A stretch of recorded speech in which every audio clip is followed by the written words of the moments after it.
On a beautiful island far across the ocean, we see Sonic, running at full speed through the lush green fields. Sonic isn't an ordinary hedgehog. He's fast, energetic, and different. Because he has supernatural powers, he was told to keep those powers hidden, but Sonic was still a kid, playful, stubborn, and full of attitude. He didn't like rules. Soon, he rushes back home where Longclaw, a wise old owl who raised him like her own child, waits for him. Longclaw warns him, "Sonic, never use your powers in front of anyone. If someone sees you, you'll be in danger." Sonic laughs and says, "Danger? No one can see me, I'm too fast." But before they can talk any further, a tribe of echidnas attacks. Longclaw sees them coming and quickly grabs Sonic, flying him high into the sky. Arrows are fired. One hits Longclaw's wing and she starts to fall. Sonic panics, but Longclaw, in pain, says, "You have a gift, Sonic, a power no one else has, and people will always try to take it from you. The only way to survive is to keep running." She takes out a golden ring from her pouch. It glows, creating a portal to another world. This leads to a place called Earth. You'll be safe there. As strange creatures close in, she hands him the entire bag of rings and tells him to go. Sonic hesitates. He doesn't want to leave her, but the portal closes, and he's gone. Longclaw disappears behind him. 10 years later, we arrive in a quiet little town called Green Hills. Here we meet Tom, a small-town police officer who takes his job seriously, even though nothing exciting ever happens here. He spends most days checking car speeds on empty roads. No cars and just silence. Bored, he even checks the speed of a turtle. But suddenly, zoom! Something races by at unbelievable speed, and Tom's radar gun goes crazy. He looks around, but there's no one. Only a single blue hair left behind. He thinks it's a glitch and drives off. Meanwhile, Sonic, who caused the radar blast, saves that same turtle from being crushed under a car. He zooms the turtle around the forest for a fun, super fast ride, then gently sets it free. Later, Sonic returns to his hidden cave in the woods, his secret home, filled with all kinds of human stuff he's collected over the years. He works out, reads comics, and just enjoys life. He knows that if he ever gets discovered, he'll have to use his rings to escape to the Mushroom Planet, a weird world covered entirely in mushrooms. But for now, he's happy here. Green Hills feels like home. The people are kind and simple. Sonic never shows himself, but he secretly admires Tom, the cop who always helps everyone, even animals. Sonic calls him the Donut Lord because Tom always talks to his donuts before eating them. Tom lives with his girlfriend Maddie, a kind-hearted veterinary doctor. Sonic never talks to them, but deep down, he feels like they're his family. He watches their lives from afar, laughing when they laugh, smiling when they're happy. One night when Tom comes home, Maddie surprises him with great news. She's been promoted to a new job in San Francisco. Both are thrilled, though it means leaving Green Hills behind. Tom dreams of helping more people, and this move might just be his chance. We now see Sonic again, standing near a baseball field, watching a game in full swing. He's completely fascinated. He loves how the players cheer, how the crowd goes wild, and deep down, he wishes he could play too. But sadly, Sonic can't. He can't let anyone see him. A little later, when the field empties out and everyone goes home, Sonic decides to have some fun of his own. Using his super speed, he becomes every player on the field, the batter, the pitcher, even the one catching the ball. He runs, slides, and scores, all at once. He's having the time of his life, but soon, that excitement fades, because there's no one there to cheer for him, no one to give him a high five, and that loneliness hits hard. Sonic realizes that no matter what, he'll always have to stay hidden. Frustrated and sad, he starts running around the baseball field, faster and faster, until blue lightning bursts from his body. His energy builds up to an uncontrollable level, and in one massive surge, he releases a shockwave that knocks out power, not just in Green Hills, but across the entire Pacific Northwest. Cut to the US government headquarters. Inside a high-level meeting room, chaos unfolds. Top officials are debating what just happened. "Could this be some kind of electromagnetic pulse?" one of them asks. "Impossible," another replies. "No EMP could generate that kind of power." Everyone's confused. Then someone adds, "NASA confirmed this wasn't an alien attack or a power plant failure." The room falls silent until the president speaks up. "We need someone brilliant enough to solve this mystery, even if he's a bit eccentric." Everyone immediately knows who he's talking about, Dr. Robotnik. The president continues, "He might be strange, but he's the only one who's cracked cases like this before." Back at the baseball field in Green Hills, the military is already investigating the site. A massive high-tech truck rolls in, and out steps Dr. Robotnik himself, followed by his loyal assistant, Agent Stone. Robotnik wastes no time showing off his arrogance. "You can all stand down," he sneers at the army officers. "From here on out, this is my show." He deploys a swarm of sleek, advanced drones into the forest. The drones scan everything around, until one detects something unusual, Sonic's footprints. Robotnik examines the data closely and says, "These aren't human. I've matched them with every known species on Earth. Nothing fits. That means it's from another world." His eyes light up with excitement. Finally, something extraordinary. He sends his entire team to track down the creature. Drones and soldiers spread out, surrounding the area. Meanwhile, far away in the woods, Sonic watches everything from a distance. He immediately realizes they're here for him. Panicked, Sonic rushes back to his hideout. He starts packing his things, grabs his bag of rings, and prepares to open a portal to the Mushroom Planet. But just as he's about to throw a ring, he hears something. Footsteps. Someone's nearby. Sonic freezes, and instead of escaping, he decides to hide and find out who's coming. We cut to Tom, talking to Maddie on the phone late at at night. Everything seems normal until he hears a noise outside, the sound of a trash can tipping over. He sighs. Ugh, not again. Those raccoons are back, he mutters. Grabbing his tranquilizer gun, Tom steps out to check. But what he finds is not a raccoon. It's Sonic, hiding in his garage. Sonic's trying to stay out of sight, ready to open a portal and escape to the Mushroom Planet. Just as he's about to throw the ring, Tom walks in, and both of them freeze in shock. For a split second, they just stare at each other. Then, bam! Tom accidentally fires the tranquilizer. The dart hits Sonic right in the leg. As he starts to lose consciousness, his eyes catch something on Tom's t-shirt, the word San Francisco. The ring in his hand reacts. A golden portal opens up in the air, and all of Sonic's rings fall through it, landing on top of a tall building somewhere in San Francisco. Sonic tries to reach them, but collapses before he can do anything. Tom is completely freaked out. He traps the strange blue creature inside a cage, trying to figure out what just happened. After a while, Sonic wakes up and effortlessly breaks free. Tom's eyes widen in disbelief. The creature is talking, like actually talking. Tom panics, thinking maybe Sonic's some kind of alien trying to abduct him. Before they can even clear the confusion, Dr. Robotnik and his team arrive at Tom's house with an army of drones. Sonic panics again and says, "Listen, I need your help. I can barely move because of your dart, and if they catch me, they'll experiment on me. Or worse." Tom hesitates for a moment, but decides to help.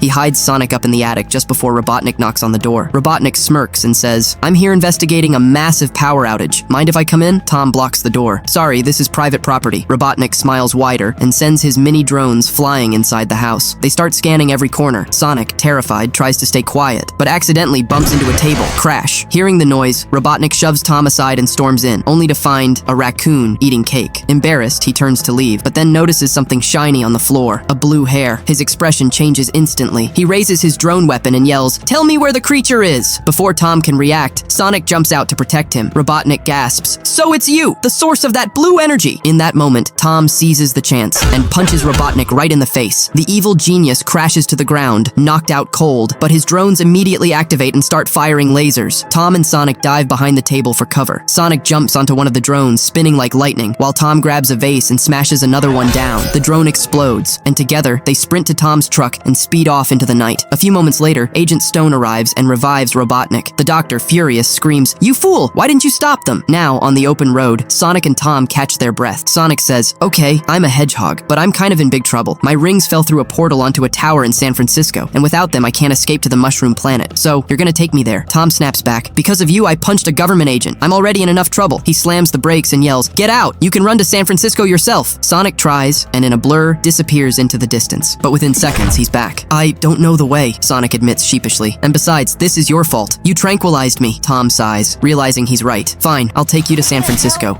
As the sun sets, the two unlikely companions hit the road, the start of a crazy adventure neither of them saw coming. That night, they pull over to rest. Tom steps out to call his friend Wade from a nearby payphone, while Sonic waits inside the car. Curious, restless, and full of questions, Tom quickly calls Wade and says, "Don't tell anyone I called you," but Wade nervously replies, "Doctor already knows, because he's right here." The very next second, Dr. Robotnik grabs the phone, smirks coldly, and says, "Tom, you punched me once. Now I'm not letting you get away." Tom rushes back to the car, only to find Sonic missing. He looks around and figures Sonic must have gone into the nearby bar. Inside, Sonic is having the time of his life. Tom storms in and says, "We have to leave right now." But Sonic grins and says, "Hey, today's my last day on Earth. Can't I have just a little fun?" When people ask about Sonic, Tom nervously says, "Oh, he's got this rare condition. That's why he's so, hairy." Sonic bursts out laughing. Then Tom sighs and says, "All right, make a bucket list." Sonic looks confused. "Bucket list? What's that?" Tom explains, "It's all the things you want to do before you die." Sonic gets super excited and starts writing things down, but suddenly goes quiet. Softly, he says, "I haven't done anything yet, and tomorrow I'll be gone." Tom looks at him, his eyes heavy with emotion. He smiles and says, "All right, one more hour. Let's finish your list." And so, Sonic goes wild, playing games, riding the bull, dancing with people, checking off half the list in one night, but then a few thugs mess with him. A fight breaks out. One of them swings at Sonic, and that's when Sonic activates his power. The entire place freezes. Time itself stops. Sonic zips around, taking everyone down in seconds, then smirks and says, "Well, that's another thing off the list." Tom pulls him out of the bar, both laughing as they escape. Later that night, they stop at a motel. Tom tells him, "You can have all the fun you want here." Sonic grins, and in a blur of blue, he trashes the whole room in seconds. Then he flops on the bed and falls asleep. Tom notices Sonic's bucket list lying nearby. At the very end, one wish stands out: make a real friend. Tom goes silent. He realizes Sonic's never had one. Meanwhile, the news flashes on TV. Dr. Robotnik has declared Tom a terrorist. Every cop in the state is hunting him down. At the same time, Robotnik and Agent Stone arrive at the bar, use the CCTV footage, and track Sonic and Tom heading towards San Francisco. below. To stop them, Robotnik sends out a massive, high-tech battle tank. The tank attacks Tom's car. Sonic gets furious, electricity crackling all over his body. He turns into a lightning bolt and destroys the tank completely. Tom and Sonic cheer, thinking it's over. But suddenly, a monster car emerges from the wreckage and attacks again. Sonic races forward, using the car's own weapons to blow it apart. Just when they think it's done, a small drone bike bursts out. Tom says, "This one's mine." He hands the wheel to Sonic, grabs his flashlight, and takes out the bike in style. But then, another mini-drone shoots out, slicing through the car roof with a laser. Sonic catches it and crushes it, but a bomb sticks to his hand. Tom pulls over, trying to help remove it, but it's stuck tight. Finally, Sonic uses a screwdriver to pry it off, sticks it onto a rock, and the moment it explodes, Sonic collapses to the ground, unconscious.